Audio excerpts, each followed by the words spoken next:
to unfold. But yeah, like, I think, willingness to work hard. I think what I really saw was that I felt like he had been stifled in his old brokerage. Like understanding how the market center he was in wasn't allowing him to grow anymore, was not wanting him to recruit agents anymore, just all these things. And I'm like, wow, I look at the business he built inside of a brokerage that was fighting him on growth. What can he do if we get him into a brokerage that actually encourages growth and wants to see people win and succeed because the interests of the teams and the agents and the brokerage are all actually aligned? And it's cool to see. I mean, going from 60 million to 225 million in 18 months by getting those handcuffs that your previous platform had on you off has been really fulfilling to see from my chair. So, congrats, man. And then too, your willingness to come back and share. I know you do a lot of mentorship now and helping other agents inside the LPT family that are looking to become team leaders one day, looking to grow their career. It's really exciting to see, and that's really the ecosystem we're building here is passing that knowledge down and then letting it permeate through the ecosystem through things like Real Estate First Friday, Motivation Monday, and then the things that our amazing agents like yourself are doing in the field each and every day, to create this single community of connected agents who are willing to share. And again, with Connect 2.0 right around the corner, we're going to supercharge that to an even another level. So, man, I think it's really great. It's the culture that was important to me. It was a big part of the vision of why I basically came out of retirement to launch LPT, was for this type of growth and information sharing and support to exist across, now over 10,000 agents. It's crazy. It's been a fun ride. Yeah, what is it, 14 months? Something like that, 15 months? Yeah, and again, congratulations for breaking through that ceiling. I think one thing you shared with us is prior to you breaking that ceiling of that $60-70 million range, you were sitting there for a few years, weren't you? Yeah. Like he said, I was kind of handcuffed. I was being fought on growth just because of the way that model was. And one of the things, I was also isolated. I didn't know to go out and, we talked about going to conferences and stuff like that. And, I had a mentor, but I wasn't actually seeking out intentionally the circles that I wanted to be in. And now that shift coming over here and, my mind has been opened. And, I think another big part of my success is surrounding myself with A players. And, actually it started seeing how you guys operate, right? Like seeing RP and you, Lewis, and you, Hodge, and Tracy, and Levy, and seeing how tightly connected you guys are. All of you guys are clearly A players, all with the same goal, and you all know your roles really well, other than maybe your title, Lewis. But no, like that was also a big change that has really, catapulted us forward is really finding those A players. Like, I talked about it with Katie too. Like, that was kind of a home run for us. So it's been great. Yeah. It's been a fun ride. That's awesome.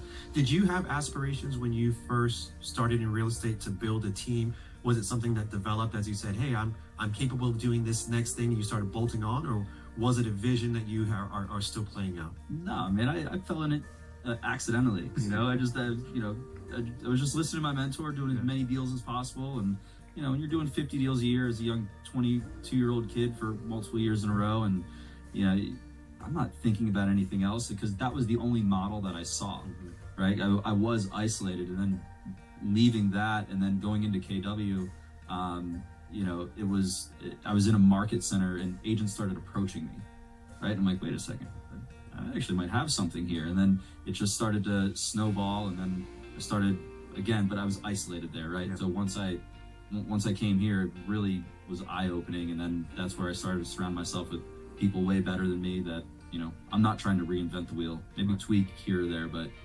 it's really been a big success for us. That's awesome. So we actually have a lot of viewers who they're like at that brink of going from independent to like starting a team. Yeah. They're fearful to make that leap or fearful to make that jump.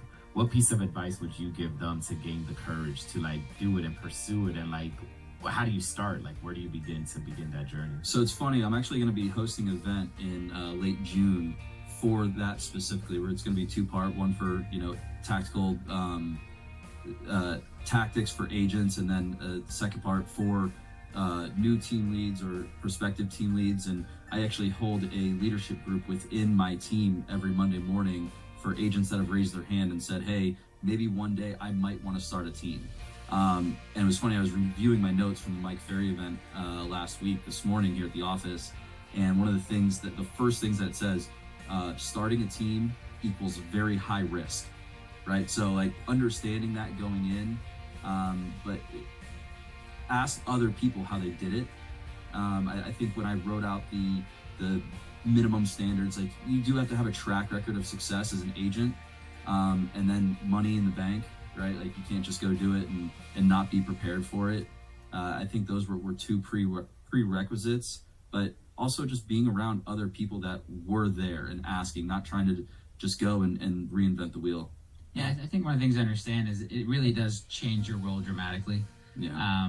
You can be a super successful solo agent. We have a bunch of amazing agents that run really well by themselves, and then we have others that say, hey, you know what, I want to build a team. I want to take on that different role, because it is a different role.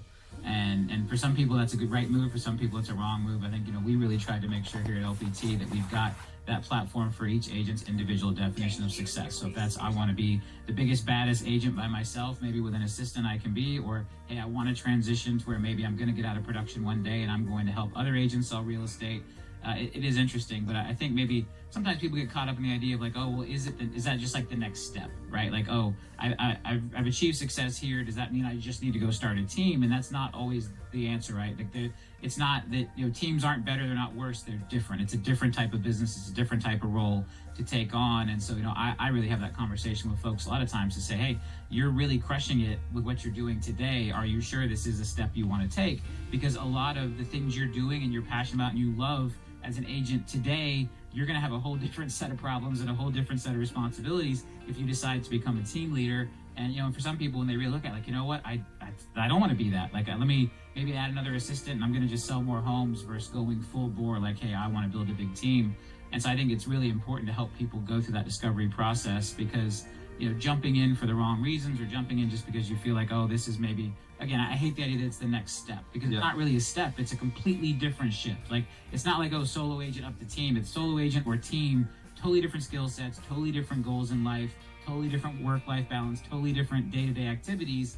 And some people will do really well and love one and not the other, or vice versa. So I think that's a really important way to look at it. Yeah, it's funny you say about the roles. I was writing out some of the material, and like some of the myth behind having running a team is, okay, you can run a team and then you can just sit back and collect checks. You don't have to work as much anymore. And dude, I work more now than I did as an agent, doing 50 deals a year. So it's like, it is different, and the skill set is completely different. The leadership skill set that is developed. I think some people are natural leaders, but it still needs to be developed. And it's really expensive. Like, you make a mistake in real estate, you might, or as an agent, a deal falls through, right? You don't get that check.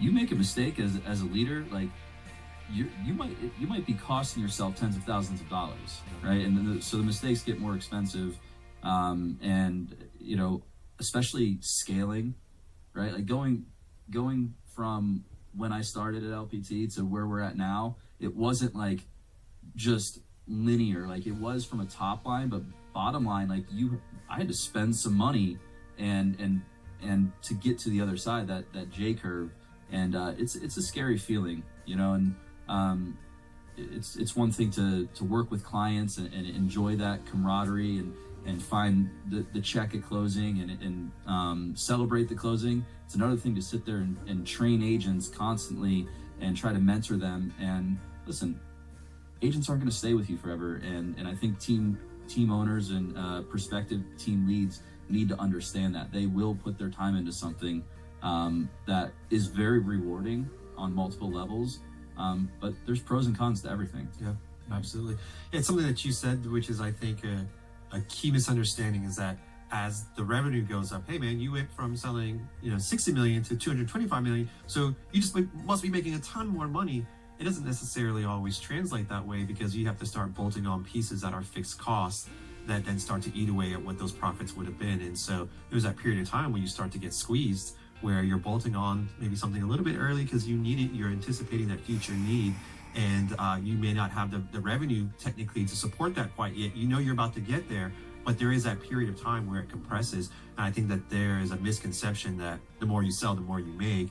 Just add more bodies, more sales, and everyone makes more money. And that's not always the key. So I know we were digging through some of your numbers, and you were talking about the profitability, and there's a lot of people who don't necessarily look at it that way. But as a team leader, it really kind of forces you to be that team owner, right? You look at commission checks as revenue, whereas a lot of people say a commission check is a paycheck, right? But you, it's like, hey, this is revenue into the business. Now I got to pay this person, I got to pay this rent. I have to do these things with it so that the overall team grows. What was that curve like for you learning that piece? Was it something that you were mentored through, or did you just kind of, fail your way forward, or how does that work? Nah, man, like that's why I said at the beginning, like finding that mentor is so key. And I have it in RP. He coached me through it, and I was sweating, dude. Like there was a time where I was sweating. I think we talked like November, where I'm like, are you sure this is gonna work? Because in real estate, like it's that immediate, there's a deal. You get a check at closing, like that's instant profit. But when you're scaling, you do take a step back, and you start. It was the first year where I didn't make as much as I did the previous year. And I just remember calling him and be like, oh, dude, are you sure this is going to work? And he's like, yes, I promise you. And it's just, I think your patience also has to grow too, right? Because in real estate, you can pick up the phone and or do open houses. You can do activities that'll pay you off, 60, 90 days later. And when you're scaling a team, it took 9, 10, 11 months to really see that turn. And that was, we kind of joke now. It's like, okay, well, the next one's going to take 2 to 3 years to do it. And so, mentally preparing it, but now seeing that work, it gives me the confidence for that next piece, right? Hey, I talk a lot about, a big part of my personal success was that willingness to reinvest. I didn't take chips off the table in my business. I put everything back in, all the way up to $10 million a year that I was reinvesting before I started paying myself, before I started taking any money off the table. And that really set me up for the success I have. And it is tough. And so it's funny, like I tell people that story, and then you go into a growth mode, and then you call me freaking out. You're like, man, I've been losing money. This isn't working yet. And I'm like, what do you think reinvestment meant, right? Like, where do you think that money was going to come from? Like, when I'm telling you I did not take any money out of the business, I lived in a crappy little apartment and drove a 10-year-old car because I was putting everything back in, like, that's what it takes to go to that next level. And, so it's interesting. And, for me, to help everybody really understand that and understand what that looks like, because you are making sacrifices. Like, yeah, hey, you could have kept running the team you were running and your income would go up a little bit each year. But if you want to make these massive leaps forward, you want to go from 70 million to 225 million. Maybe somebody out there watching wants to go from 20 million to 60 or 70 million. Whatever those jumps are, there is this point of you gotta take some pain, you gotta get uncomfortable, you gotta make some sacrifice, because you're gonna have to reinvest in the business. You're gonna have months where you lose money because you have to scale infrastructure before the revenues ultimately come as you get to play at that bigger and bigger level. And yeah, at the end of the day, you got through that hurdle. You're now on track to have your best financial year ever. But there was that window in there, in October, November, December, market's slow, expenses are high. I totally understand where you were in that moment, but that's the sacrifice you're making. Like that's the investment to get the big reward, to get the big payoff at the other end. So I found a caveat in that theory, and it's not a theory, that's truth. So, but I did find a little bit of a caveat. I found it with Danae. Okay. Right. So I've been able to help her scale a team under the Paramount umbrella, and without having that super high risk. Yep. Right. So I've always found enjoyment in growing agents and mentoring them and training them. I've mentored many agents that have turned into 6-figure plus earners, and but now I find a lot of joy in mentoring prospective leaders and getting them to see that it pays off to give back to other people. Yeah. Right. Yeah, no, look, the abundance mindset, I think, is massive. That's one of the things I really respect about you when we first met.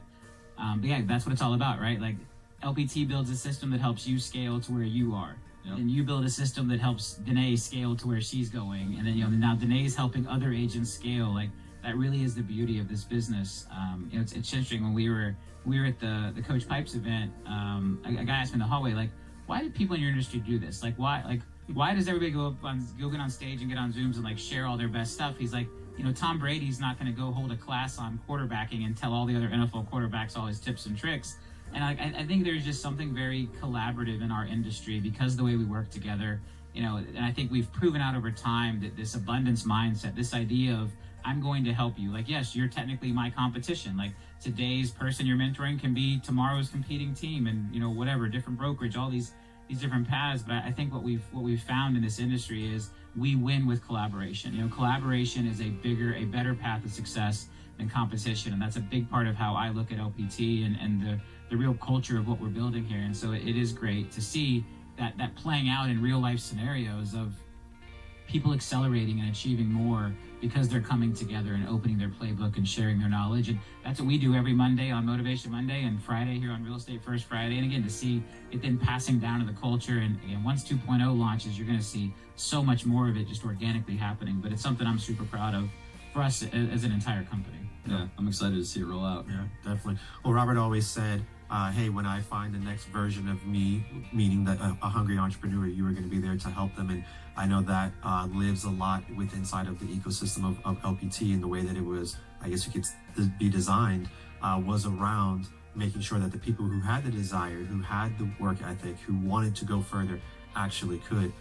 So real quick, I want to just... Yeah, I'm thankful for that. Yeah, very thankful. We're all thankful for that. Look, it's why we do what we do. It's why we get on every Monday. It's why we get on every Friday. It's why we host the classes in between. It's why we put on Grand Prix. You know, all of this stuff we do is about being able to give back. You know, from my knowledge base, from your knowledge base, Hodge, it's all about us being able to share and communicate like we do right here with the entire brokerage. And I love that we've been able to build that foundation around that, and seeing people win at all these different levels across the ecosystem from the things they're learning from us on the Zooms and at the events and the meetings. And it really has been a cool thing to watch. Yeah, So if you're interested in finding more about LPT Realty, contact me below.